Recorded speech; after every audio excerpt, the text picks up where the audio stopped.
You tried. You did your best. You did your best. Oh my god, I'm cute. I mean, that's literally you drawing you on Instagram. I know, but it's Don't overhype it. cute. Relax, dear God. Uh, Who are you? Sorry. I told you I was nervous. That's... I dreamed about this last night. I don't know if it went well or not. Oh my God. You know I'm Fucking who are hilarious. you? No, you're not. Okay. Okay. This is actually a pretty cute setup. Now that I'm looking at it. Let's talk about. I think where we'll start is how long have I known you now? 3 Three. years. 3 years. 3 years. 3 years. Yes. Third year. I met you in 2016. Yes. After you published AVI. I say published. It was the first upload. stream. Yeah, it was the first. The very first stream. And you hated me. It would be. I didn't say that. I mean, you were very charismatic. Charismatic, my asshole. I was a dickhead. You were. I don't know if you want to call it that. I'd say charismatic. I call it dickish, but hey, either way. Okay. Well, it happened. I was young, foolish, and we were all young and reckless. Young and reckless. Oh my God, who are you? And now we're here. Now we're here. It's been 3 years of absolute ridiculous. I do miss those streams too. Absolute ridiculous weirdness, and yeah. And in that time, this would be a really good jump off point where instead of starting where I wanted us to start, we'll start where this conversation has taken us. You haven't made anything new. Hey, Jordan and Death, what's good, buddy? Just walk right in. Yeah. You haven't made anything new. Can we do a warning? Can we do the warning? What's the warning? Do you want to say it? So, like, when he was telling me about this a couple weeks ago, he's like, "Can I make you cry? Is that okay?" That's where I started this conversation. I mean, so that's what. Because I was asking all the questions I wanted to ask you are the questions you haven't answered ever, and like I never get to ask anyone else because reasons. Because they're awful. They're not awful questions. They're not. They're real questions. You're just, hey, Blazingle, welcome to the podcast. We're just talking. It's just me and Farnott today. Kaz is sick, so it's just a 2-person podcast with just 2 of us. We're just going to attack each other the entire time. Yeah. That's Kaz, the podcast. Welcome. Yeah. We're doing this in the spirit of Kaz's voice because she's so sick she cannot speak the words. Indeed. Let us pray for her soul in the name of Cheez-Its. Don't slap your hands together. Who are you? I pray. I was Such praying. Vigorous prayer. My Such vigorous prayer. You're going to smack your hands together. You really want the Lord to hear you. God damn. Amen.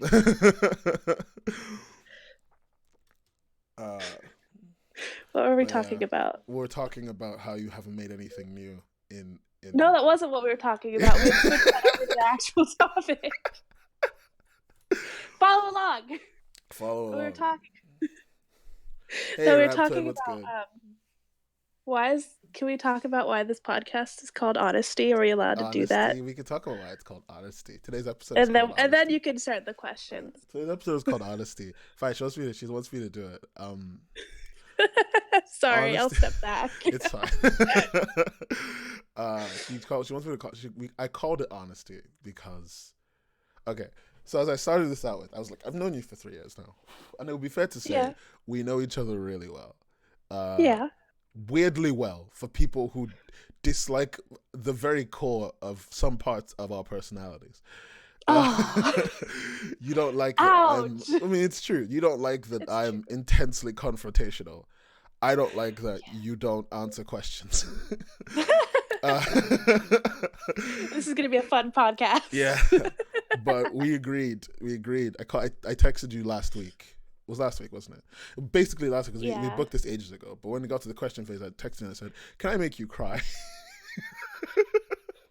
Because I wanted to ask you some rather personal art questions in a public forum. I don't think Yeah. I think Kaz vaguely knows what I was gonna do. She doesn't know completely because I wasn't sure she was gonna be awake, so I wasn't like, and I also was too busy, so I didn't really tell her a lot. So tomorrow she'll You're just wake up gonna and she'll be you're surprised. just gonna walk right into this. Yeah, pretty much because like we could stop. We don't need to go around in circles. I don't need to do the usual. Hey, I know you. You know me. We're friends. Nah, I can just talk to Yeah. you. So I guess we'll start with the fact. If you guys actually, let me just point this out to people who don't know. If you guys don't Okay. know, Farnott, she is the creator of the comic ABY that was #1 comic Asleep, for 2 years. asleep beside you, Asleep in beside case you. Yeah, my anyone knows bad. an I forgot that acronym. that acronyms are a thing. Asleep beside you. That was the #1 comic on Webtoon for so long, despite the fact that she stopped uploading. I finished it. Yeah, I know. When you finished, you Great. stopped uploading for for a year, and you were #1 on likes at least. It was, yeah. It's a It's decent nice. read. It's also an exploration into um what Webtoon was in 2016, 2017. Oh, From a that's so creative, true. It's like a from, time it capsule. is really much a time capsule. It shows Wow. like everything that defined that website in its, I guess, earlier formative years is still there. Uh, like That's so the true. audience, people who still think that you need to read that they only need to focus on Korean manga, on Korean manhwa. Uh, you know, Yeah. bad art. Oh, oh, ouch. You're Not. right, but ouch. It's very much a time capsule of 2016. It's also very much in another way in that like it's a character drama and it does well by being just a character drama, which uh nothing really does. Oh shit, every time I hit this fucking microphone, I'm so sorry. It's okay. Nothing really At does least that you anymore. apologized. Yeah, in terms of likes, ABY is still third. Yeah. It's been 3 years. It's nice. But what you call it? Uh, yeah, it's also a character drama that can stand up on its own.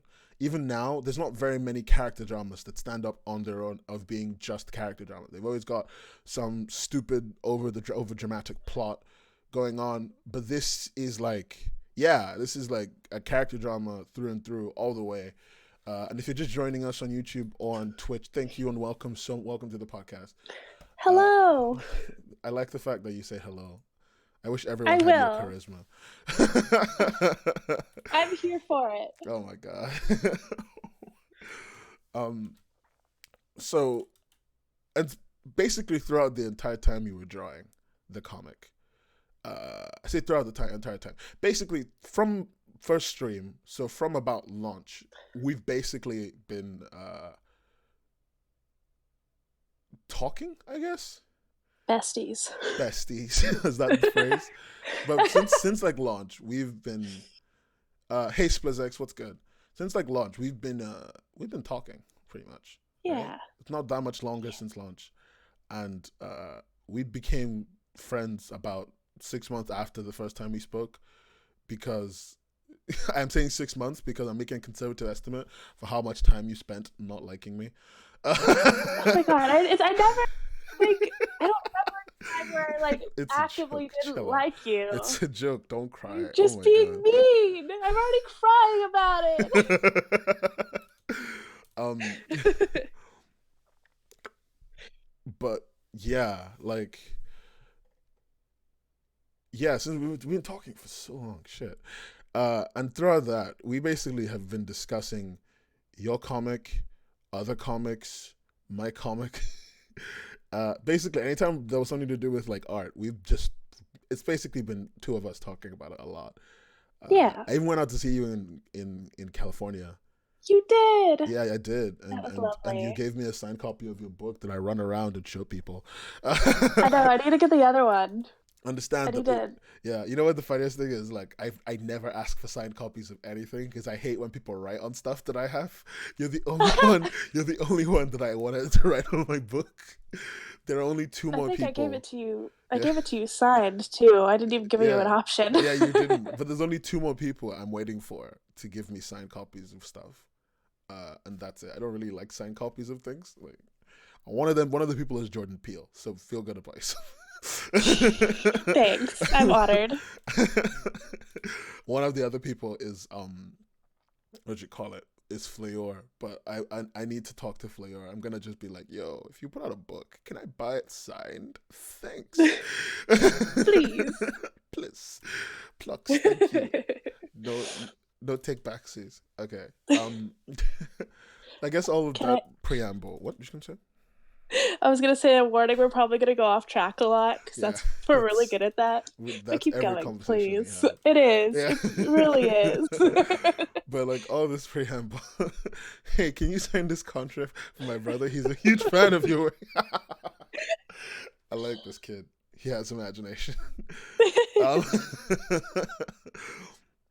But it's after talking like all that preamble is basically just to get to the point of I've asked you these questions before over the years in varying forms. All of the questions I wrote down I've asked you before, but I've never asked you in such blatant, shitty ways. Yes, and that's why I'm here to undergo this process and just sit here and take it. I mean, it's a perspective that I think people can respect because it is the perspective of somebody who has been successful. Is still successful in a different way, and did it at quite a young age. Because when you did it, you were 18. Yeah, I'm like, oh, let's see if he remembers this. Yeah, you were 18, and I remember when you were doing so well, and you were in an later years, you were in a class on comic making. I think wasn't it? Was it a comic making class? It was an art class of some sort, and you told your teacher. Or you talked about it in class. Oh, that was embarrassing. Yeah, but they were into it. It was just embarrassing in hindsight. It was my speech class. I think I talked about it in an art class, and this guy who's sitting next to me never got over it. Yeah, he's like, "Oh my god, you wrote that!" I'm like, "I did." He's like, "I'm never gonna read it, but like you wrote that, and it's popular, and it's popular, and it's doing well, and you're successful." And I remember the beginning of your career was me basically complaining to you at your lack of signposting and engagement. Like I'm so good at not doing that. Guys, she literally has like almost 100 chapters. I think. Yeah, almost 100 chapters with no social media link, despite having social media the whole time. It's fucking disturbing. It was so funny when I first finally posted it. Yeah. You're like, oh, hey, go follow it. And I got like 1,000 followers. Yeah, and I'm like, yeah, you fucking moron.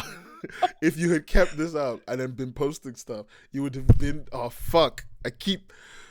I'm sorry. Today I'm very clumsy. That's okay. Oh, shit. Just breathe. You got this. Fuck this microphone. It's so late in the night and I have been hanging clothes. Trust me, guys, hang your shirts up. You will never regret it. Anyway, all this stuff basically leads us to the questions I really want to talk to you about. I think the questions all people want to know the answers to, because like successful, you know how to make stories. You make a very particular type of story that you work very well in, which we also discussed, which is character drama, character-driven stories. Like you don't really, I've never seen you. You've not really done well with like world building stuff that's just vague. I've always known you for your character-driven creation. That is, I make the characters, they are cool and cute and talk to each other, and that is the only thing that makes this story interesting and continue. But you haven't really been making anything. No, I haven't. Do you like how that was like a 10-minute tangent from the original question? And now we're back. You did a really good job bringing it back. Thank you. Hey, SP, what's good? What does that even mean? Oh, I am here? I think that's what it means. I think that's what it means too. Welcome, SP. So you haven't put out anything in 2 years. You haven't made yes and no. Yes, I've made a lot of things. Yes. I have not kept up with those things. Which I count as not making anything, but it's fair enough. It's true. Yeah. It is very true. Because then I just stop and it just kind of fades out into existence. So, you're right. Okay, so but yeah. We'll say you've made, I think to be fair, so everyone's, and back from social media hiatus, hello, Nen, hello, and hey, is she still in the webtoons business? Vaguely. Very vague. I sometimes she starts a come project up across the pool of webcomics and I jump in and it just gets too cold, so I get right back out. The water's too cold right now. We're gonna explore why she does it in a bit, but I mean, we're gonna explore why she does it in 2 seconds. You haven't made anything in 2 years. No. And I don't. Okay, I think a very big question most people would probably ask you is, you haven't made anything in 2 years. The last thing you made was one of the most successful things in Discover, and so good that the only thing that was considered to be your competition, as in the work that was so similar to yours, while it did become featured, it still managed to do progressively statistically worse than you. Forever. We're not going to mention the name of that, but it's just, if you read her comic, you will know from reading the comments what people considered at the time to be her competition, quote unquote. And that got featured, and it still managed to do eternally statistically worse than you. And you managed to remain a statistical anomaly at the top, so high at the top that at one point you had the same numbers as some featured stuff that was getting pushed on the front page in terms of total likes and subs and shit like that. I think when you finished, it would be fair to say, success over, success done, got to go make something new and successful.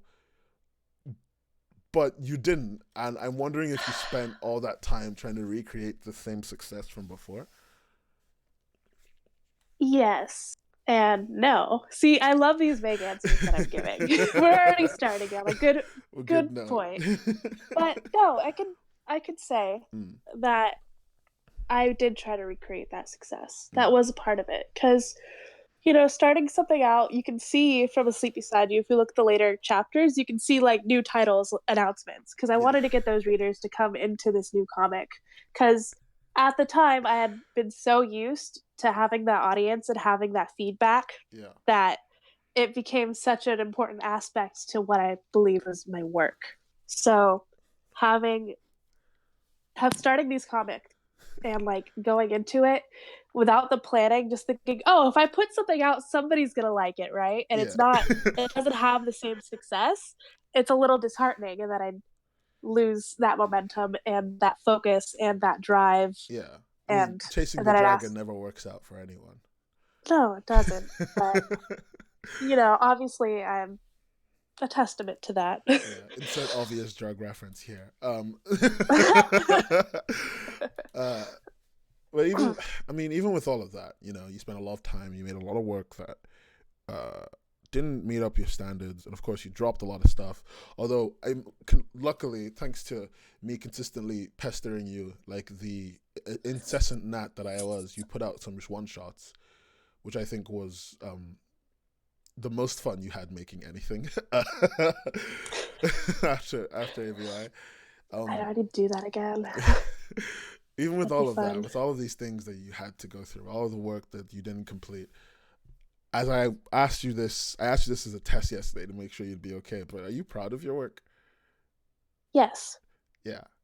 This is the question that I answered really fast yesterday. Yeah, you too. did. she took down 2 of her one shots, by the way. I'm just gonna tell people real quick. Did I? I don't even know where half of my stuff is. You took down the the shooting star one or whatever. That was never a one shot. It was literally called one shot for a bit. No. Yeah, it was. Unless I'm thinking of a different one. Am I thinking of a different one? It had to be a different one. It has to be a different one. You're right. I'm pretty sure.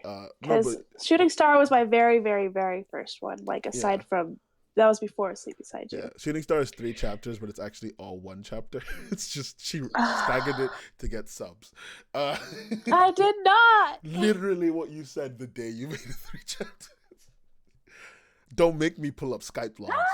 That's how long ago we were talking. We were still using Skype like we're getting animals. off topic. What were we talking about? Are you proud of your work? And you said yes. I am. Yes. And I said, and I said this yesterday. I'm gonna say it again. You answering so quickly is rather surprising.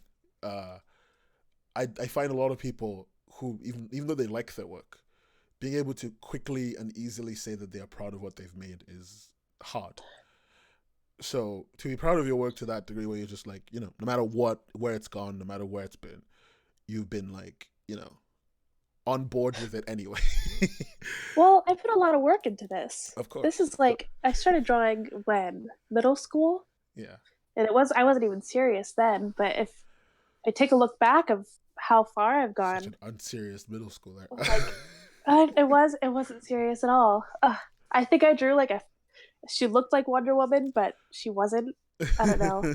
But I was still, it was in my like writing novels phase, and I'm like, I don't want to look for pictures of actors to cast my characters in. I'll just draw them myself. And that's how it started. She went on to Wattpad and realized that Wattpad I did not go on Wattpad. Bullshit. We talked about this. Bullshit, you went to Wattpad. I was on Fiction Press. Even worse. Go on.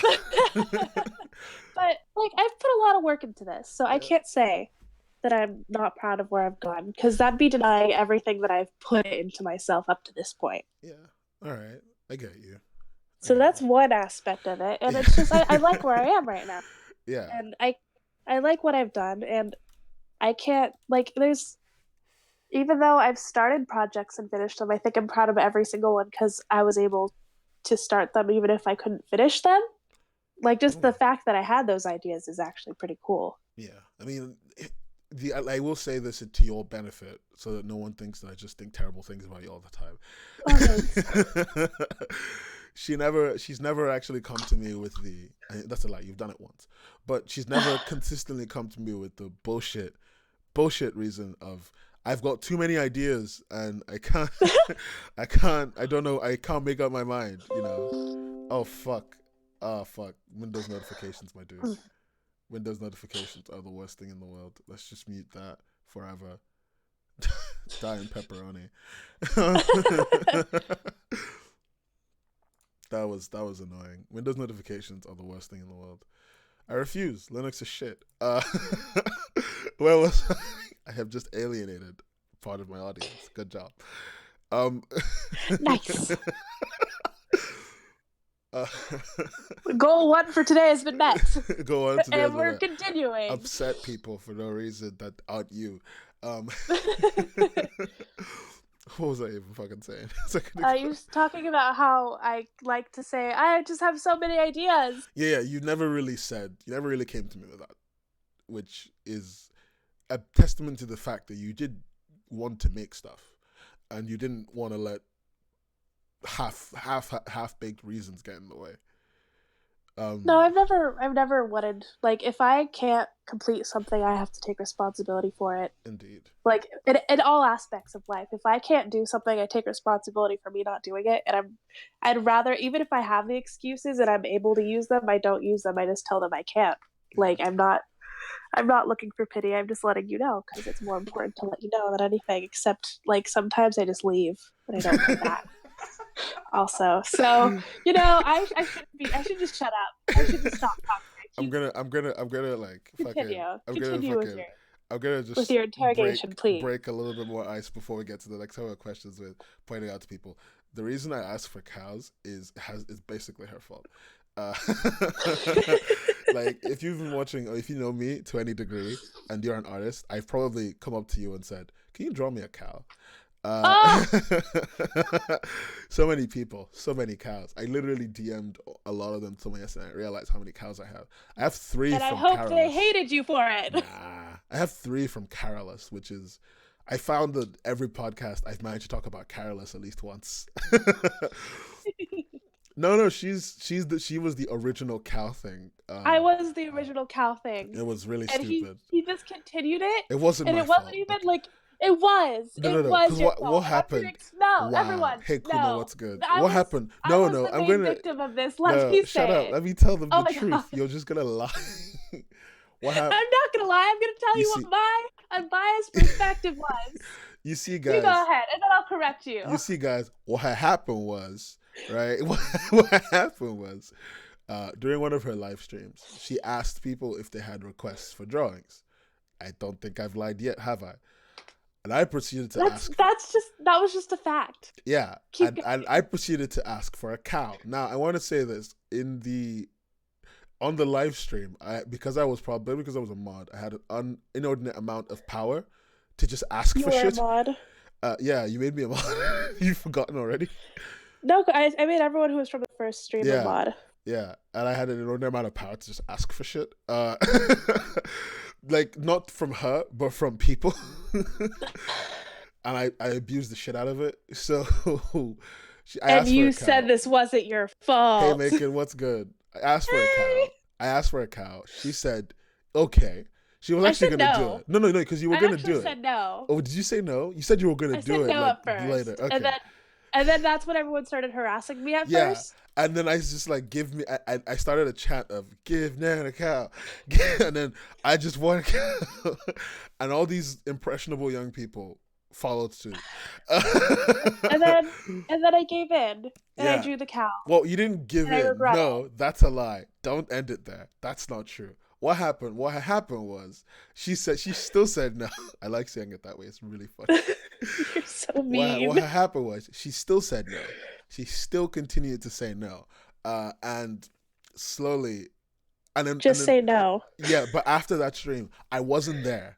The next stream, I wasn't there at all. And they kept harassing her about it while I wasn't around. And you're trying to say that this wasn't your fault, that you didn't instigate the situation? I leveraged my political power. I leveraged my political power to make them do something for me in the moment. I didn't know they were going to continue afterwards, but they did, and they harassed her.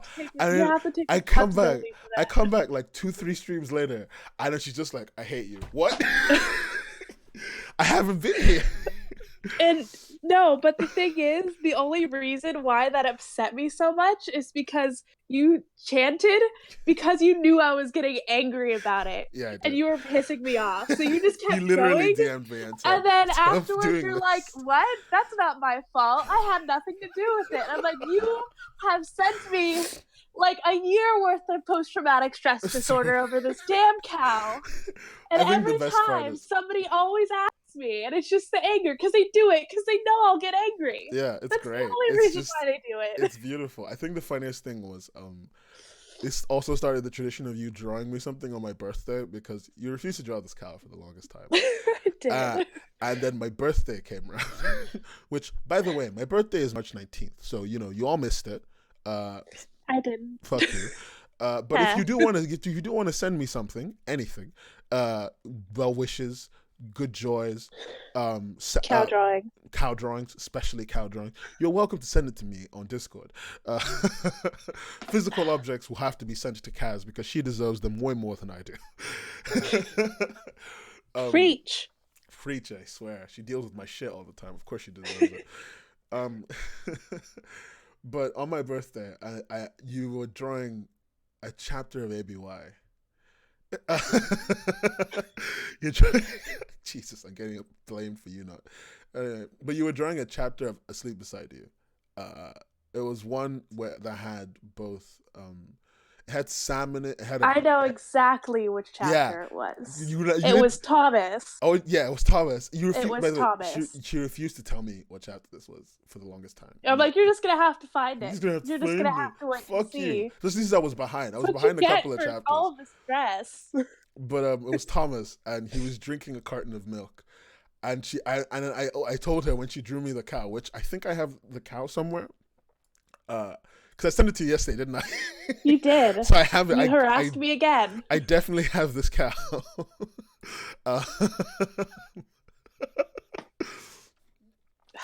The file is still named the same thing she named the file 3 years ago, which is hate. Did you check the file name for what I sent you recently? No, I didn't. What did you call it? I don't know. I don't remember. It's been a second. I like the fact that the file is still named the same thing you named it 3 years ago, which is hate. It's just called hate. it's very reminiscent of the person she was. Don't let her just angry all the time. Yeah, don't let her emo exterior fool you. She's truly an angry child.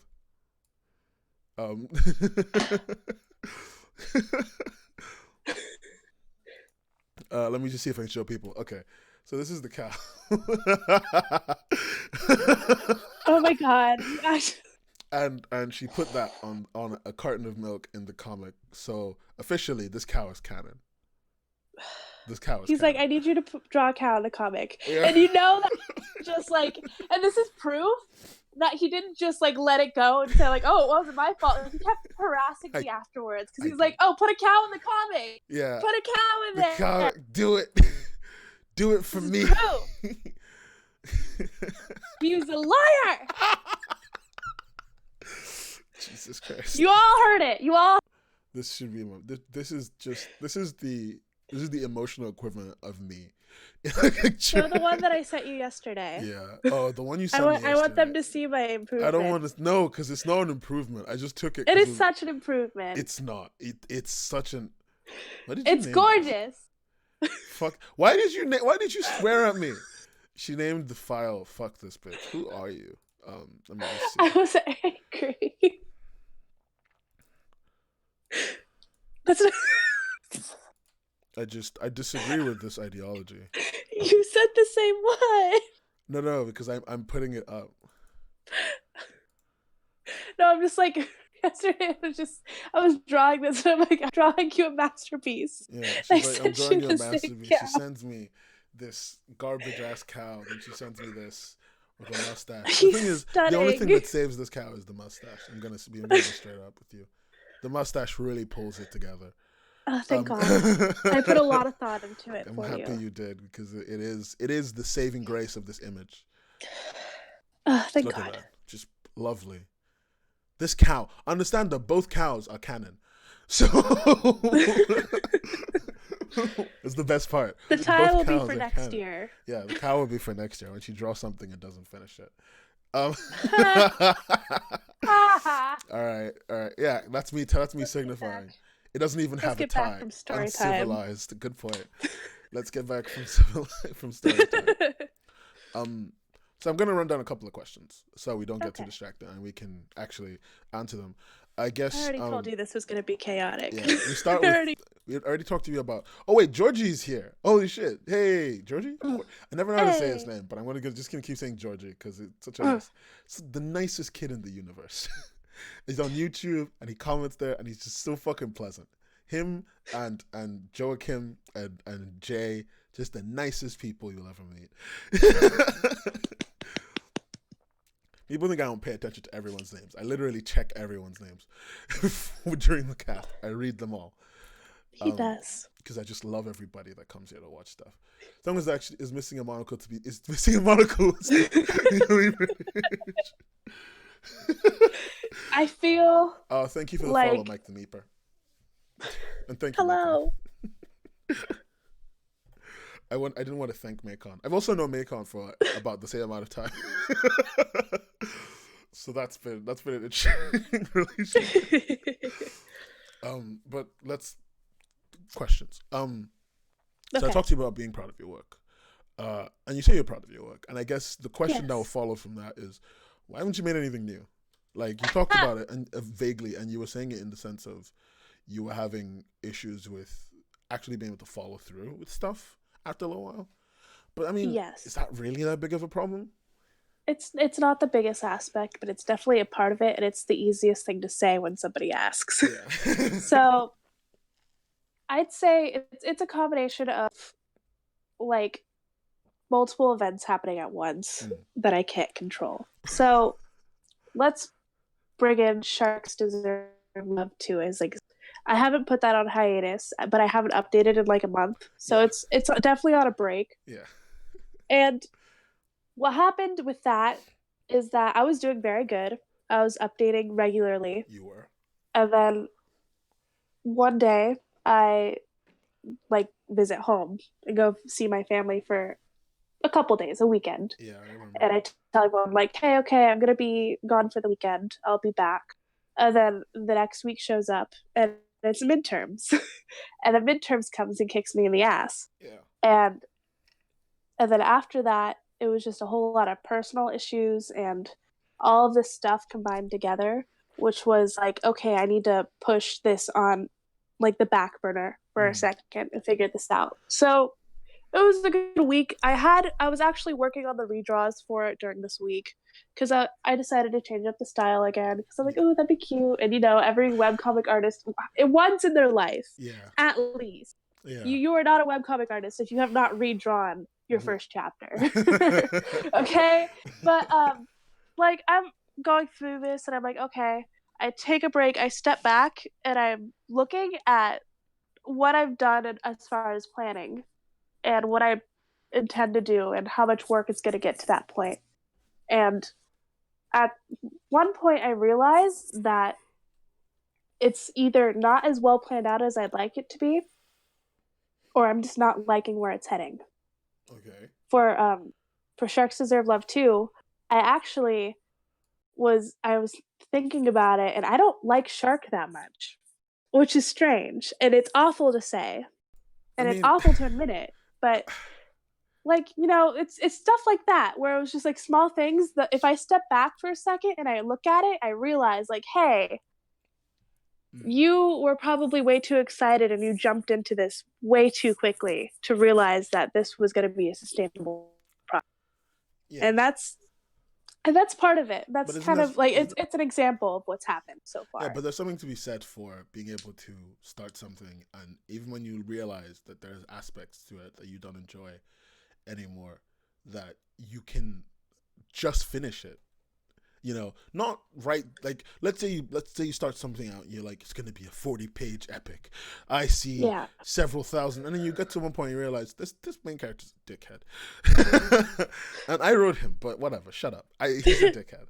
I don't like him very much. I can change him at a moment's notice because this is fiction, and I can literally do anything I want. But I don't really want to work on this canvas anymore. So what I'm gonna do is I'm just gonna kill him at the end of the series, or I'm just gonna have him fight the epic boss in the next chapter and call it a very short exploration of action, something like that. But how many series have you enjoyed that they've done that? A lot, a surprising amount. A lot, yeah. It was very prevalent in the traditional print comic book medium for a while, where because they didn't have such fleshed out stories every week. Sometimes they would just take a series of short stories, right? Like bash them together and call that a chapter. And they would just have the hero go from one short story to another, essentially. It worked for me, at least. In traditional, I think Amazing Spider-Man number, I'm going to start calling out numbers of Spider-Man comics like some nerd. I don't want to do that. But one of the Amazing Spider-Man comics, especially in my anthology book where I read it a lot, it's just like all of them together, right? Yeah. One of them does that, like, the whole, like, a whole comic book, 25 cents worth of content. I know 25 cents, right? 25 cents worth of content, and it's just that, and you move forward in the future. They've done it again. Some webcomics can get away with it. Very few do. The ones that usually do, the ones that usually do the thing I just talked about of writing a super short thread and fucking off, are the ones that also just do that every week. And because they do that every week, have also turned out to be bland and bad. I'm not going to name drop anyone, except Control-Alt-Delete. Fuck that. Oh, jeez. I have to. I'm sorry, but like when you make Lost, you lose all of my respect. But yeah, it's very difficult to do that, really. But I mean, you didn't try to do it, and I don't know. Is that just because you thought no one would enjoy it? I've tried it before. Okay. With other projects. Yeah. And it's not even at that point, it's not about what people will enjoy, it's about what I would enjoy, putting the work into it. And if I was writing something that I wasn't satisfied with and I'd have to keep going and trying to change it up, it wouldn't be the same as how it started out and what got me really excited to start it in the first place. Yeah. And even that, just the love is gone from that. And it sucks to burn out. Oh, but like, for another example, for Panda Man, a lot of people like that one. And I did try to change. And it only did like 12 chapters, but it was cool. It was a good concept, but it was just a concept. It didn't go past any plot points. It was just this guy with a panda mask, and I'm like, oh, this would be cute. And then once I got it going somewhere, I'm like, where is this going? I had made it so that I would change it to that. That was a train wreck of a sentence. It would span over the event of one night, where these two people would meet and fall in love and keep meeting over the course of this night. I got inspired from The Night is Short, Walk On Girl. I just watched that. I'm like, oh, that's I got inspired from 50 First Dates. Oh, yeah. That's not even it. No, it's not even it. But it was just like, I could shorten this and I can get this over with very quickly. And even in that structure, it was just about me finishing it, not about me telling the story. And in that aspect, that's not why I write. It's not why I draw. And I can't do that to myself. And I can't do that to these characters and all of this work that I've put into before. These characters, look at you humanizing your characters. I will say that there's something to be said for you being able to do that when it comes to a story. And I think something to be said for you doing that with your characters. And I think you learning how to work in small, confined spaces with the characters that you've worked on is something you should do. At least something I think you should spend time on. An example of what we're doing now, I'm working with Jay right now, Jay Espin, and a friend of mine called Ro, who's our colorist, and we're working on it's literally 2 pages, a 2-page comic. You tell an entire narrative sequence in 2 pages, which is 12 panels, Jay, is that right? 12 panels, about 14 total, I think, at most. That is not enough panels. It's not enough panels for jack shit. It's not enough panels to fucking draw a cake. But you know, it's an interesting thing because we constructed the story. I constructed the story, and I've been doing all the planning. And it's like, and of course Jay's been there too, helping out, drawing, using his amazing line art, using amazing art, really. And he's been helping me not fuck this up because I would write the thing and the plot and would make sense, and then Jay would draw a panel and then the next panel. And I haven't told him this yet, but he would draw 2 panels and I'll be like, this can't fit. No, this can fit. So it's me and Jay talking, and then I'm just like, hey, we can finagle and, get this impression by cutting this, cutting that, adding this, adding that, and it will still give us all the tension and the rise. All the compositional aspects of things. Yeah. It's a lot of stupid work for but smart it's important outcomes. Stupid work. Yeah, for smart outcomes. And I mean, I have the right to tell you to do something because we've known each other long enough for me to just say things at your face. I guess. Fuck you. And I think you should try that, explore that. It's a part of your art that you don't really explore. You're very much into I've been starting to. Yeah. I have some stuff on Instagram, I posted a comic. I'm like, oh, that's fun. I actually enjoy doing that. I think my favorite one of those actually was the guy, the actor. The actor and the one I just sent you, yeah. Yeah, the actor and the girl. So it's this actor, and I was actually these past 4 weeks I've gone through 4 different ideas, and it's just me thinking ideas, and I like doing that. And this one was about it was called The Girl. She doesn't have a name, that's the point. And it's about this guy who everyone knows his name. And he's he has this identity, and he meets a girl who doesn't have an identity. She's this person who's at a part-time job that you don't really pay attention to. And they get kidnapped together. And she's been his cleaning lady for 3 years, and he has no idea who she is. And and he has these moments where he dissociates himself. So he doesn't know if he's acting or if he's in a scene or whatever. And he doesn't really know his own identity because he's just been through so much. So he wakes up after getting kidnapped, and he's just like, what scene is this? Who am I? And this girl just turns around and she's like, excuse me, what the fuck did you just say? I'm sorry, what? Who am I? And then she gets really mad at the kidnappers for hitting him so hard that he's forgotten who he is. He's a national treasure! Instagram is great to find good artists. I found a good number of good artists there. the same three people that I will continue to talk about, although are already on Instagram, and they make some of the nicest work on there. That's Fleor, Farnott. I say three, I mean four. Fleor, Farnott, and Finn's, Jockley. He's put his entire comic on there now, which is fucking fantastic. Oh, that's awesome. Yeah, I thought of doing that one, so that I just... He literally is, because he's doing comic a week for 100 weeks. So he's uploading a comic chapter a week for 100 weeks, cool. Which means, and he's already on week like 80, which means he's got like 80 weeks worth of work just tossed on Instagram. So he's doing that. You know, it's a lot of who else? Am I missing someone? I am missing someone, aren't I? I said I said Jockley, and I said Fleor. Yeah, no, that's all four people. Cool. Sweet. That's all four people that I will never shut up about. Let's see. Let's go to the next question, because I don't want us to get too lost. Okay. Fine. This is my goal, to distract you throughout this entire process. Do you find, this is going to be an obvious answer question, but it leads into the next one as well. Do you find that all of the comics you've created, or comic creation in general, to be kind of pointless? I mean, you can just draw stills, and I've seen you, and most of your work is stills, and you seem to be into that, so... I'm getting into it, yeah. Yeah, genuine question. Well, I'm in an illustration class, so I have to get into it. It's literally my job right now. Yeah. I wouldn't say... What was the question? How did you word it? Do you find comic creating pointless? No, I don't. Okay.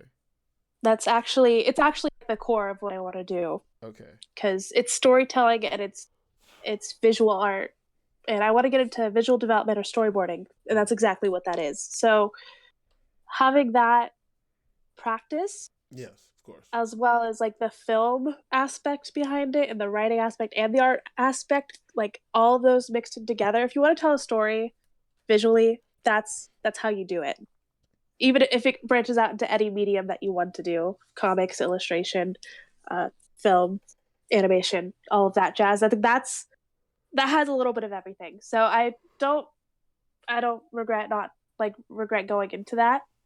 I find all of that as valuable as me learning how to draw the basics of life drawing, of anything really. And I don't regret putting out all those projects, because I learned something new and took something out of each one. Before we go on to the next point, life drawing. Farnott would like me to give this as a PSA to all artists who haven't done this. Please. If you haven't done a life drawing class yet, do a life drawing class. All right. Not even a class. Yeah, like a life drawing. Like, just get into it. Yeah, just do life drawing. You can go online and find reference and do it yourself. Yeah. And learn anatomy. Yeah. I had to learn the whole skeletal system and the whole muscular system for class. And I'm still doing it. It's my third year, and they're still making me write. I know what a tricep is. Shut up. Shut up. Don't believe it. She doesn't know what a tricep is. Don't listen to this bullshit. Just go and do a life drawing class. But it's really important. It really helps. And even if you're stylized art, and you're so animate on stylizing yourself, which is completely fine. You do you. Having those basics will make things look a lot nicer. And you can, as long as you know the rules first before you break them. Yeah. It helps so much. Be a master of the rules to break them like twigs. Then all right, PSA over. Smokey the Bear out. You can prevent forest fires. She'll come back. So from that, I guess the next question I wanted to ask is, these are all the questions that you don't like as well. We've reached that point. Do you tear the Band-Aid off? Let's go. Okay.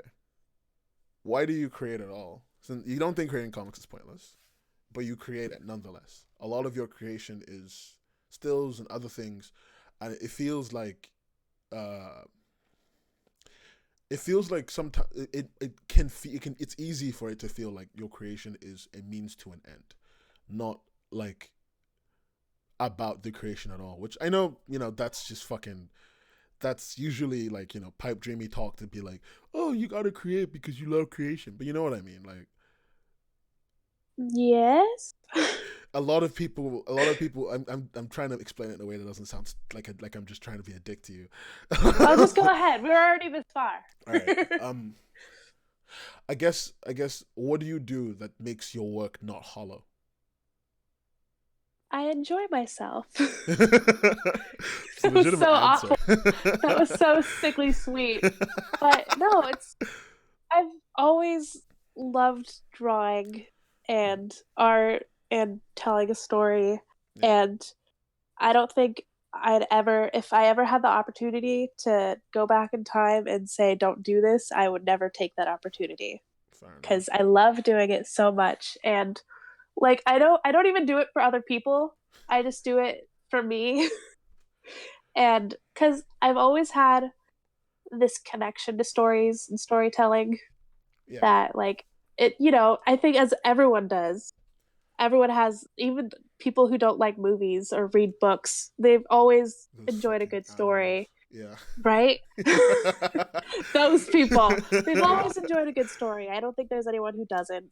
And it's such a personal thing to me, because even growing up in the situations and the events that I've grown up in, it was important, to have that, to step out and realize that this world is much more magical than you think it is. And no, I remember sitting as a kid and like reading in the library, and I was the library kid. That's all I did. I mean, you still are. I don't know why you say I am. Well, technically, and in another phase of library kid. But we're in Korean drama now. I'm not in the library anymore. Oh my god, Strong Box is really good. I actually still watch. I'm watching it on my own now. Really? Awesome. That's so cool. I got another one. Okay. No, you're like, I've recommended it to like 3 people, and they're all watching it right now. And I'm like, I swear to God, I don't recommend bad things unless it's ironically. I mean, Strong Box is just really fun to look at. But okay, but we're going back. Let's get sidetracked. Hey, Carolus. But like, it's been. This is our conversations on a daily basis. I'm sorry. I'm like, oh, by the way.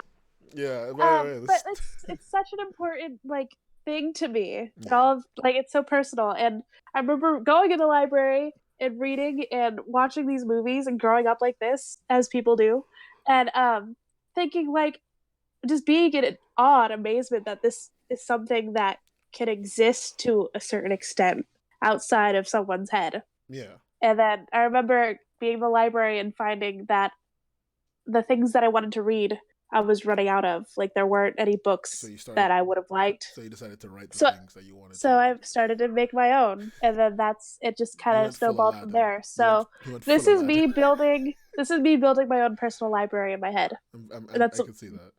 It's literally the only reason. Like, that's the simplest. It sounds so stupid now that I'm saying it out loud, but that's literally the only reason why I'm getting this art degree, is so I can build my own personal library inside of my head. It doesn't even have to be on paper. I just want to hallucinate for the rest of my life, and this is where we're at. Just slowly have a schizophrenic episode every 10 minutes and just see a whole new story. So why do I create? So people don't think I'm crazy? So I can know them? Hey, this is actually what's happening. And I want to share that experience, and like, hopefully somebody else is thinking like, wow, this is amazing. I want to do that. And that's how I got into it. So, and it's not even about me going like, I have this responsibility to pass the torch, but like, it was such a good feeling. You're like, scared of fire. You'll be passing torch. That's funny because it's true. But like, it was such a good feeling that I know somebody else would be happy feeling it again themselves. Yeah. So it's putting out that happiness, and I just want to spread the joy. And with angsty backstories. That's my goal.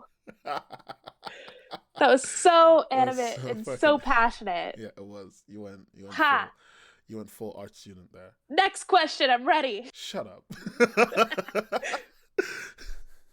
I like the fact that no matter what podcast shows up, Carrie shows up, and I talk about him before he shows up every time. It's true.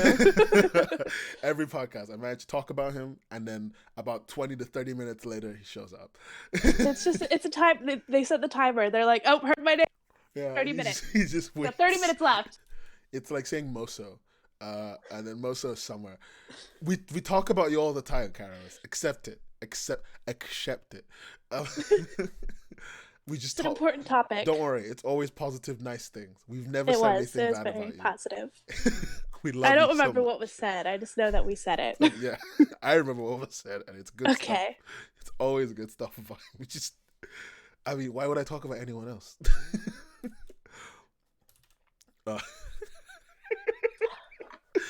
One day I'll learn to stop being me.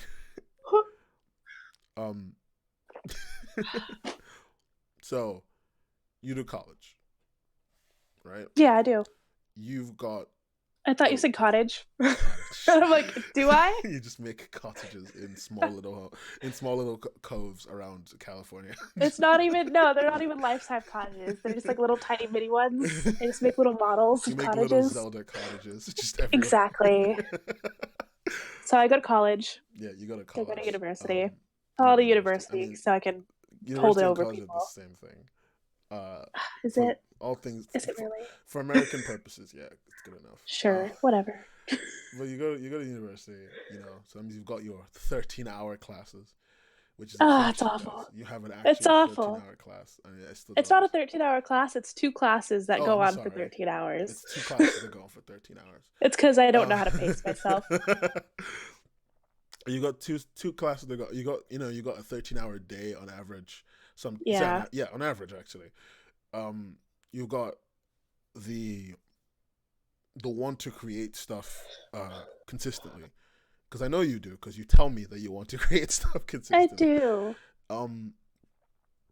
You don't really. That's basic. That's fucking impossible to reconcile, because you're out there. You want to make stuff. You want to make random stuff. And we talked about this yesterday a little bit. I think I muddied it because we was talking for way too long. But we were. It was like a 4-hour conversation. I'm like, we're not going to fit all this into this podcast, but whatever. Let's keep going. But we were talking about it for a little bit, and it was talking about how you are working in a university degree, doing 13-hour days for a formal art job, where you work for a company and you make what they ask you to make. You know, I hated this part of the argument, right? You did. I did. I made it so difficult for you. Make it so difficult. But I'm like, I don't know if you want to call it formal. Shut the fuck I don't know up. if you want to do that. They make you make what they want you to make. Sure. And but you've also got the free art bit that you engage in when you can, which is where you just make what you want to make. No matter how weird, ugly, unpopular, odd, strange, rough-lined it is. Only one of those is an actual call out. And she knows the right one. You need to make your line smoother, my dude. I have. And we talked about it. And you said they were smoother. And now you're calling me out for this bullshit. I mean, it's gone backwards, so let's just face it. There weren't even lines in my last piece. Leave me alone. But yeah, like, what do you call it? You're working. You're doing a degree to work in this more formal, more official field, but you still like making your relatively outside creative work. Do you really think you can continue to do that? Like, after you graduate, you get a job. I think that's something you can really balance, especially with where I think you're gonna work, which is an expensive art place, an expensive marketing place. I want to do visual development. Yeah. Which is concept art. Yeah, Carolus is like the big daddy of working a full-time job and drawing, and even he says it's so hard to balance. Well, even now, like I go to art school. I have an art degree, and I still find it very hard. I haven't done a computer in like weeks, and then I finally got an assignment to do digital art, and I was like, wait, how do I do this? What? Oh my god. And I had to sit down for a couple hours and actually get back into the zone of doing that. I think something I was told, and I think something I want to know if you agree with this. I love that. It's just like, it's even harder if you work in an art field. Yeah, it is hard. It's just the same stuff at work and at home. You go work and you draw. You go home. You never escape. You can never escape work in some way. Mentally tasking as shit. But what I was gonna say to you was more along the lines of, okay, you want to work in this field. You want to do the big art for the big art studios. Yeah. Sure. It's a bit, I don't know what that accent was. Yeah. What do you think you'll still be making creative shit? Like, do you think you'll get to that point where you'll become like a lot of artists who work for companies now, where they or work for big, work for a paycheck and art, not like doing their art for themselves and earning money anyway. They work for like the paycheck, where they just make what they make. They only upload what they're making on their projects, and they never really make outside work. I want to get to the point where my work is my own personal project. Okay. Burn. No, but no, I am a little afraid of that happening. So I can see it happening. It has happened with my schoolwork. Because when it comes to creative fields, burnout is so huge. Yeah. I've felt it before. Yeah, even this podcast, it's only every 2 weeks because of stuff that we try to plan behind the scenes. A lot of stuff that we're trying to get done, plus our degrees, plus our jobs, plus our work. We're consistently burning out. So it's... Oh, wait. Companies monitor your personal portfolios to check if you're spending enough effort on work. Oh, goddamn. That's why you give them your Instagram. And then you make another side Instagram that has nothing to do with you. And that's where you post your personal work. That's why they all have side Instagrams? No, I don't know. I mean, I know artists who have side Instagrams, and that explains so much. I just thought they were just like, no, it's because I put official work here and this here. And I was like, okay, what? I mean, whatever, it floats your boat. But I'd like to get to the point of my life where I'm creating something like that. And everyone else is, taking the time out of their lives to work on my own projects. Wait, so and then I will know I have truly succeeded. You want to become I want to become the big company. The guy who abandoned his comic and then fucked off to work on Steven Universe. And then he did OKKO, which is great. He should still finish his fucking comic. Oh my god, leave Jello Apocalypse alone. No, so Jello's right. Everyone's right. I know he is. The fucking Steven Universe. This is like the third time you've quoted him in 2 days. I'm worried. I'm quoting him. I quote him like every day because I'm still pissed because I went to read it and now I'm waiting for the end. I'm joking. You did that to yourself. I'm joking. I have no idea. But it is a huge problem. Yeah. I'm trying to get us back on topic. Yeah. It's a huge problem, and it's something I'm a little afraid of. But I have to keep in mind that the work that I put out will always have a part of me in it, and that's what makes it my work, and that's what makes me hireable. Is that even a word? Yeah, hireable is. I don't know. It is a word. Okay, thank you, dictionary. And it's because I remember like a lot of my art teachers ask like, why should we hire you? Yeah. Why shouldn't we hire someone else? Like, you need to find the answer to that, and that's how you're going to become a successful artist in this business.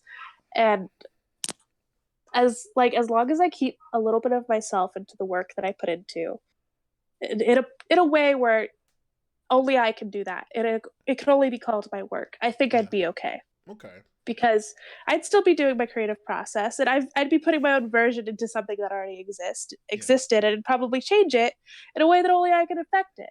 So that aspect, even like not even talking about entertainment companies, but like client-based with like editorial or marketing, like it's just probably a picture that somebody's gonna walk by. But if I had drawn that, and only I could draw that. Yeah, it's only going to be there for 3 months. It's still something that I put out there and somebody's seen. Yeah, even and 3 months infected in some way. Yeah, buddy. I'll see in a bit. But I am gonna say, second PSA from f.arnott.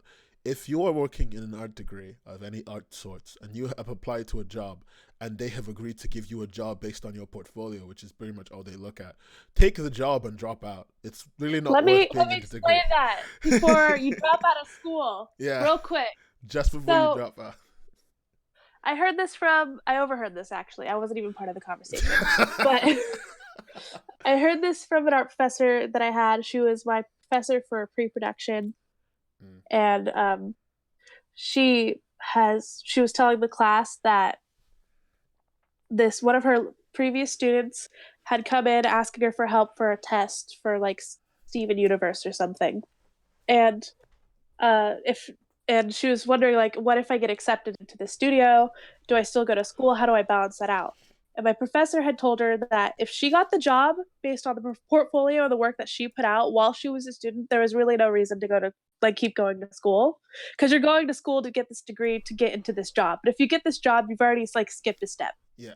The only reason she said that you should be holding on to your degree is if you plan on teaching in the future, because you're going to need that degree in order to get a master's and you become a professor. Also, as someone who's actually going into teaching, you need a degree to be able to get your teaching degree in the UK. So yeah. I know my roommate's getting her credentials next semester. God. That's what she's working on. So stupid. And that's not to say that this degree is worthless, because as someone who is very like this argument and about how a lot of people say like, oh, you don't need a degree to get like an art job. You really don't. You don't. It's about the portfolio. Yeah. But it definitely helps to get the training for that like portfolio. Because if you go out big there, training session. Right? No, and even my major is set up in the way where like there's certain guidelines and restrictions because it's supposed to be a trade school skill. Yeah. So technically the major isn't supposed to exist. And that's why there's so many rules and guidelines and like writing some requirements and stuff. But that's a lot of even in computer science, I'll also say this, it also applies. It applies to computer science, film, most art degrees, most creative. Basically, if you make something that doesn't require linear thought, it applies. So engineers, stay in school. You guys just make the same shit. Just leave it to the real degree. Physicists. If your art is to the point like where people I know. Calling out Cass, if calling your out art is, you're so mean. If your skills are to the point where you don't need a degree, and if you're like godsend portfolio that's beyond perfect, you don't need to go to art school, like obviously. But art school is for the training, and it's to learn how to draw and to get these skills. It's not, you don't go to, if you're going to college for a degree, then you're doing it wrong. You go to college for the learning and the education. Although I will say there are some art schools that are all about the prestige and not about teaching you jack shit. Exactly. It's a name thing. There's a Savannah. School. Savannah. Oh my god. There's a school I know that a school I know from back home. I don't remember the actual name. I just know that the school exists, and it's basically just a place to go to have the I went to this school thing. They don't even accept like high school graduates. They're a university. They don't accept high school graduates. They have like a 5% high school graduate acceptance rate. They mostly accept what do you call it? They mostly accept hold on one second. I need to put a fucking filter. Crop that.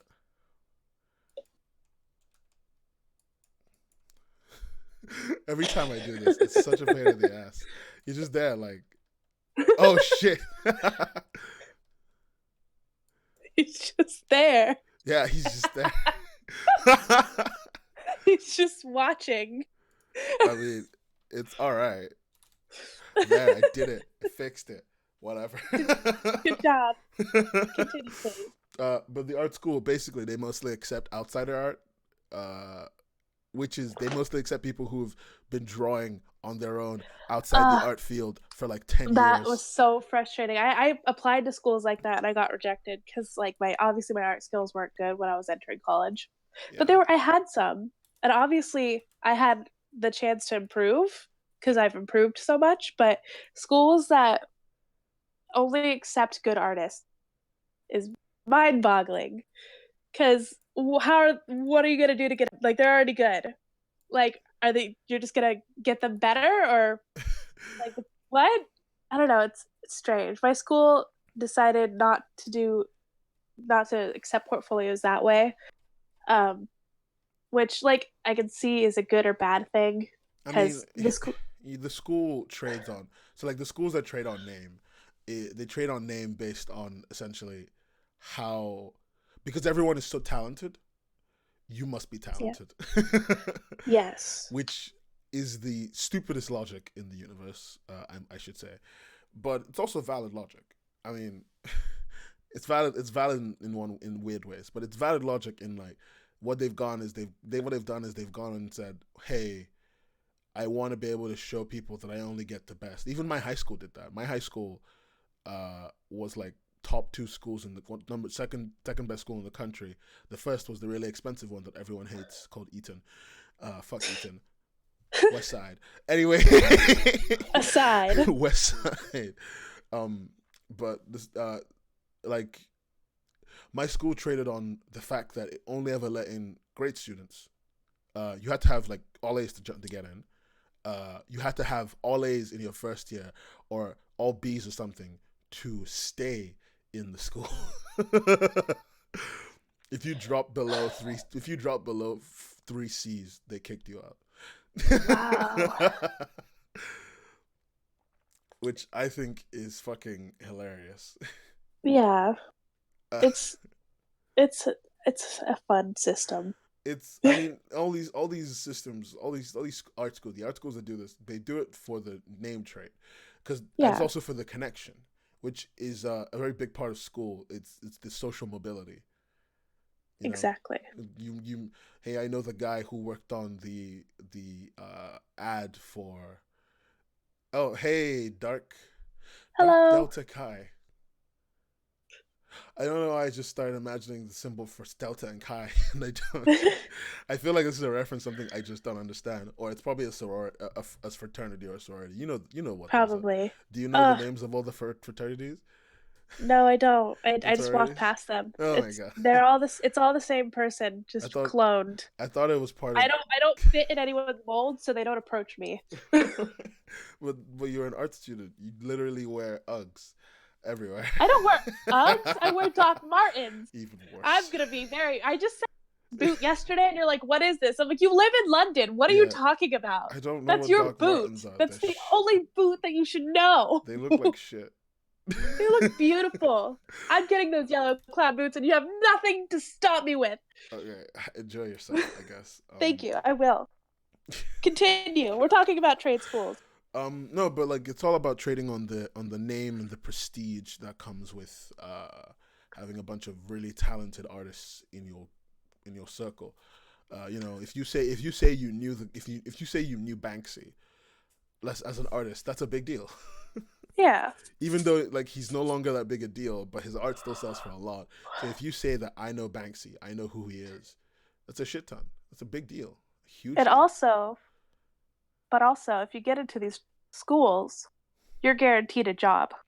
Yeah. Even so you're paying for your job. Even if you're shit. Which is kind of impossible because they don't accept people who are shit. Of course, but you know what I mean. They accept people who are shit at creativity but are very good at drawing. Yeah, like there's different types of artists. I would say, and you will disagree with me massively, but I will say that if you're bad at creativity, you have committed a cardinal sin. That's a yes or no. And that's what I'm saying. You disagree with me, but this is. I know, because there are art jobs that require you to be good at art technically and not creatively. That's animation. Yeah, I mean that still requires a lot of creativity. Yes, but if you're trying to make one thing move from step A to step B, and they tell you what this is supposed to look like, and you're just supposed to draw it. Yeah, but like they tell you, cool for creative. Those are the best types of animators, the creative and technically well versed. Because they tell you that it needs to walk forward, and you need to make it look interesting when it walks forward. It can take a step forward. But... I'm not saying that animation is a bad job. No, I know. Oh, I know what you mean. I know what you mean. Don't worry. Like it's. But it's a job that you could get into without having any could work with without creativity. Like it could work. Okay. That's one of the instances. It's not common, but it I'm not saying that it's good. Yeah, of course. I get what you're saying. But it's possible. Fair enough. We've run down quite a lot of the questions for you, and I'm rather surprised that you have weathered them without crying. Okay. Yeah, did I answer more than one question within a question? We did. We actually did that, which was really I love doing that. I guess because like we basically went through almost all of them there. I guess the question I'm gonna ask that's gonna be the one that we're gonna talk about for the rest of the thing, rest of the show is. Okay. Are you ever gonna make anything new? Oh, shut up! It depends. I'd like to. I'd very much like to. I always want to make something new. Because as someone, I always want to make something. Yeah, because as someone in your position, you've been successful. You start being successful. You've been, you are technically gifted. Like, it's not some fucking magical doobly doo. I know you're technically gifted. You just also have a style that most people some don't seem to be able to connect to. But once they connect to it, nobody shuts the fuck up about it. Ha! Shut the fuck up.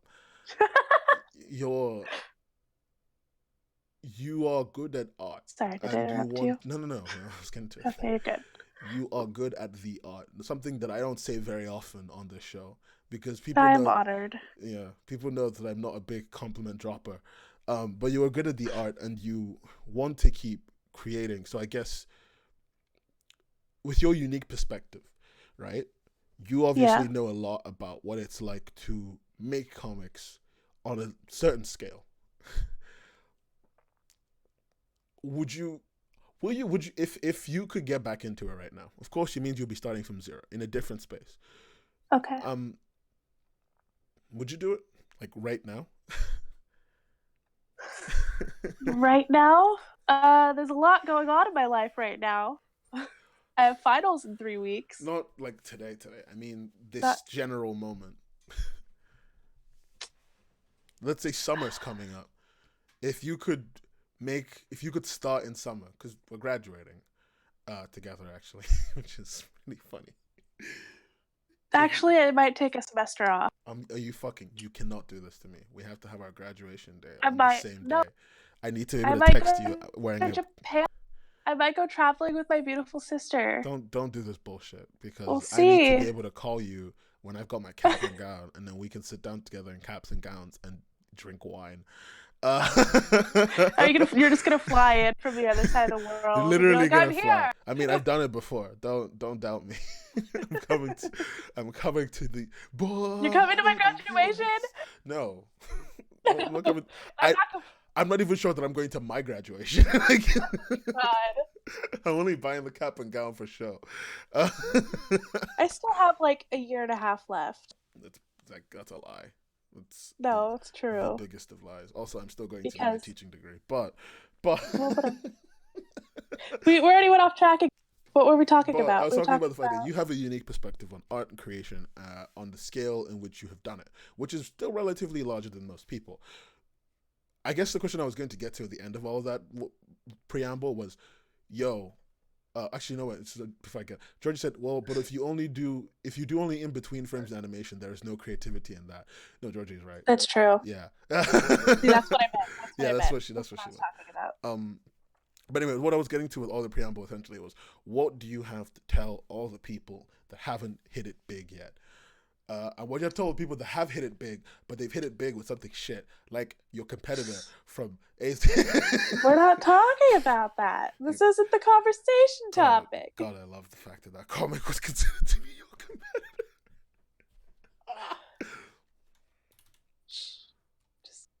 Just let that die.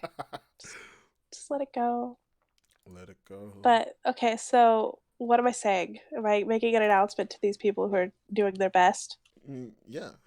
Is that what you're asking for? I mean, I'm asking you to say something to people who are doing their best. After all, every job we're always trying our best. Well, never think that what you're doing is pointless. Oh. I guess would be the first thing I'd like to say to everyone. Generic. Even to the people who are doing very well in their comic making, but have produced trash, like you said. Never think what you're doing is pointless, because everything that you do has some value to it, even if it's a mistake. Yeah. And you learn from that mistake and you keep moving forward. And there's a lot of importance into making something that I take for granted, that a lot of people take for granted, that with Asleep Beside You, I didn't realize it affected so many people until sometimes I just go back and I look at it and go, wow, it's actually touched a lot of people. It's actually meant something to somebody. And even if you're just starting out, and even if like your comic isn't doing as good as you'd hoped, or maybe it's doing way much better than you ever thought, your work will always mean something to someone, even if that person is just you. Even if you're the only fan of your work, that's what makes it important. So don't do something that you're not a fan of, because if you're not a fan of it, then who's going to be a fan of it if you're not? Yeah, your number one fan, you know? Besides, like, So, yeah. Also, assholes like me are like a dime a dozen. Someone will always have something to... I mean, I'll be real. Someone will always have something bad to say about what you make. Always. Yeah. Oh, there's no doubt. Like, I love her so much, but she knows. I tell her bad shit about her work all the time. Just call me out here. I'm already out in the open. Yeah. I mean, I literally asked my friend, one of my best friends, to come onto a show, come onto my live broadcast and listen to me ask her very intimate questions about her artistic career. So I think... can I say my favorite complaint from you? Say the thing. It's from when I was drawing, like, it was before Sharks Deserve Love Too, and I was like working on something, and I had finished the prologue of it, and I decided to line everything in red. Yes. And you're like, I don't know about the red lining, and I'm like, you are red-green colorblind. You have no room to talk in this conversation right now. I have a color wheel. Okay, so I'm colorblind, which is the worst part of working in the art field, because it's like, imagine people come to you and they're like, hey, do you think this color combination works well? And they don't know that I'm colorblind. People, it's so rare that people know that I'm colorblind. And then I'm just sitting there, I'm like, all right, so I have this application that I wrote. I downloaded it first, but the downloaded version is dog shit. I had to write this application. It essentially is a color wheel, right? I hover over an image, and it tells me complementary colors and like hex codes and stuff. And I know the general premise of like how the hex code thing works. So like I can look at a hex code and guess vaguely where it should be. So yeah, Jay, it was pretty much. Shut up. But so like whenever I get like a comic of things, I literally sit down using a program to be my eyes. So I need to understand that, like, out of all of the complaints that you had, that was the only it was about, you're like, I don't know about the red, and I'm like, you're colorblind. Shut the fuck. You can't say anything. I'm like, okay, I guess that's not important. We're just gonna keep going. Raptoid, I have not released it. It's still in development. I keep like working on it in and out, and it's kind of broken sometimes. Like I'm trying to make it so that if you open a screen, it should tell you every single available color in the image. Like you should be able to send it an image, and it should process through it and read and find every color on the image and tell you the percentages of every single hex code. So I'm working on it. It's in and out every couple of days. But I basically use it as eyes, and nobody likes it because it's such a shitty thing to do. I haven't put it out yet. But look online. There are like tons of color wheels. The Logan Paul glasses. Oh my god, get the fuck out. Those glasses have a problem in that while they are good for seeing, okay, colorblind glasses are great because whenever they're great for like everyday life because they're made for like sunlight level lighting, right? But if you are already blind, in that your eyesight is shit. Me. And then you've got the added problem of you don't live in a sunlight environment, or your computer screen is not a sunlight environment. Everything looks off. Just ever so slightly off, at least to me. I don't know about everyone else. Some people think it looks fine. Like, this is the problem with colorblindness and eyesight. It's just basically the human brain is dog shit. That's all I can really say. Human brain is both the greatest technological marvel of all time and dog shit. Wow.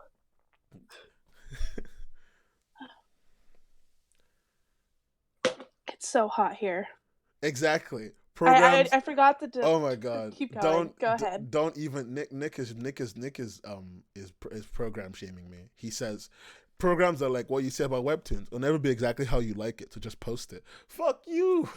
I need to work on it, make a GUI, make some extra stuff, so it'll take a while. But I mean, it's actually in development. I'm not trying to make it perfect. I'm just trying to make it work.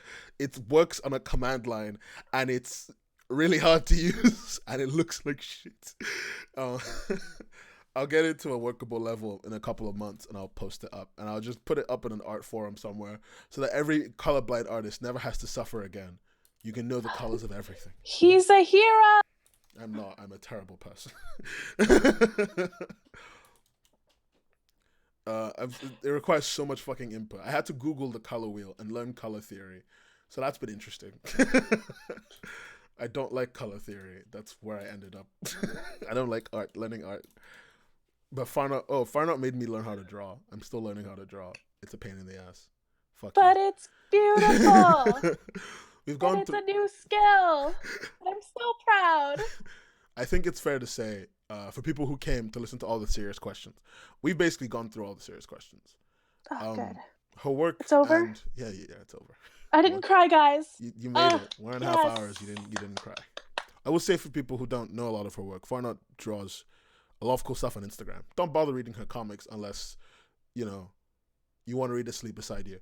Other than that, that's the only one worth it. Go on. Other than that, go on her Instagram. I know. I need to rebuild my website because I had to take it down. But I had we, all of my comics on there. If you gave me when we were doing the WordPress, I was spending time working on it, and you were just like, nah. So I'll get that up one day. Yeah. With everything that people are missing. Hey, Dark Delta, thank you for the follow. Today was rather unconventional because we didn't have our Kaz.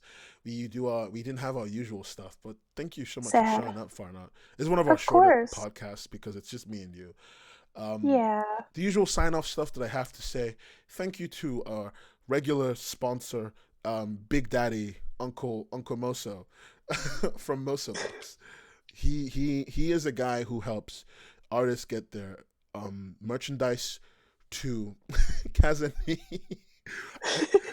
Uncle Mosa Bucks, he's the guy who helps artists get their merchandise to conventions in North America and Canada, but he also helps you sell your merchandise, and he is a great guy. He doesn't really there's almost no strain on you. You give him artwork, he makes samples, he shows you, he prints on demand, and you get your cut from everything that he puts out.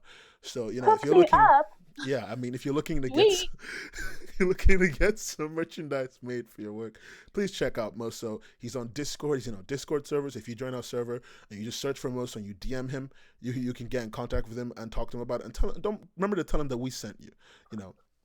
But also, if you want to get some merchandise of some of your, merchandise of some of your favorite artists, like Carolus, who I talk about all the time, Merriweather, the creator of Steam Dragon Express. If you want to get some of their merchandise, it's also on his website. If you use our code WCHUB, you can get about $5 off orders $50 and up. So sweet, that helps us too, and it helps you. Hey, I can only give back. But that's our sponsor. Thank you for coming to the show. If you like what we do here, I'll get to think. You get to tell the outro. Don't worry. If you like what we do here, hit that like button. I'm gonna go all Philip DeFranco on you. Hit that like button. If you need to hit that subscribe button or that follow button, that bell. Ring that notification bell. Go to find us on Patreon. Go to our Patreon and support us. Even $1 helps. I need to say today. Thank you to the patrons on our Patreon. And they are, I'm literally opening Patreon right now because I have the list, but they all have custom names, and I want to make sure that nobody changed their name before I go into it. Some people changed their names. I sent a message out, and I think somebody changed his name, and I got a message for it, but I've been so busy I haven't read it. I'm your Patreon, not yours. Yeah, you're on my personal Patreon. I'm your personal patron. Thank you. We were talking about this yesterday. I give him $1, and he gives me $1. I give her $1, and we both lose 30 cents. So that's not support. I don't know what is. But thank you to our patrons. Ayashi, thank you, Ayashi, for being so beautiful. To Ian McDougall, thank you for being Dougalicious. He's gonna regret that. To our Lord and Savior Archangel, thank you for being the guiding angel and our first ever patron, to Nick the Halfling, who is also in the stream. Thank you for showing up, Nick, and thank you for being our patron. And if you feel like having your name said and also some weird crap said afterwards that makes me sound like a creepy guy, or if you want me to just misspell your name or say weird shit at the end of every podcast video or whatever we put out, go to our Patreon and give us anything from $1 to an infinite amount of money. And it sounds like a good deal. It sounds like a great deal. And you also get added whenever we have any new creative projects coming out. You guys will see them first for everyone else. For example, with Macon from earlier and some other people, we're trying to work on some comic dubs that we think will be rather interesting, and the patrons will have first access to it. So if you think that sounds right up your alley, hit that patron button or DM me to ask for more details, and then you can hit that patron button. I don't really care. You should learn about things before you give them money, so that's smart. Yeah, of course. I mean, I'm saying to do that. If you don't want to have to go on Patreon, we've got a PayPal donation thing somewhere. We have a Ko-fi, which is kofi.com/webcom. Is it co.fi? I don't remember. It's Webcomics Hub on Ko-fi. Just go to Ko-fi and look for Webcomics. I'll put the link in later. Kaz is gonna be mad at me. I think that's all of our stuff. Follow us on Twitter. Twitter is pretty nice. All these commands work on YouTube and Twitch. Join our Discord server and look at me be creepy as I talk about how cake is the most delicious thing in the world. What? No, I don't like cake. Allowed. I don't like cake. I know, but you someone force it on yourself on your birthday. Someone in the server made a cake for me, and I had to be nice about it because they did a really good job. You better have, because that's a kind gesture. Anyway, and it doesn't matter if you don't like cake. That's just. Do you want to do the outro? Do you want to do the outro? You can say whatever you want. Thank you for having me. First of all, okay. Thank you. I appreciate it. I told you this was going to be chaotic. I spent my time in an 85-degree room with no fan because I just wanted to talk. So thank you for having me. It is so hot. Shut up. Thank you for watching, and I hope you guys have a great couple weeks until the next podcast. It's like 2 weeks. I don't even know. 2 weeks. The next podcast in Indy, so I'll see you guys there. It's me, hopefully Kaz if she's not dead, talking about some random shit. We'll get there. It'll be fun. I hope. All right. I promise. Thank you guys for showing up. Peace out. Right, bye. Don't die. Live long and prosper. The truth is out there. Indeed it is.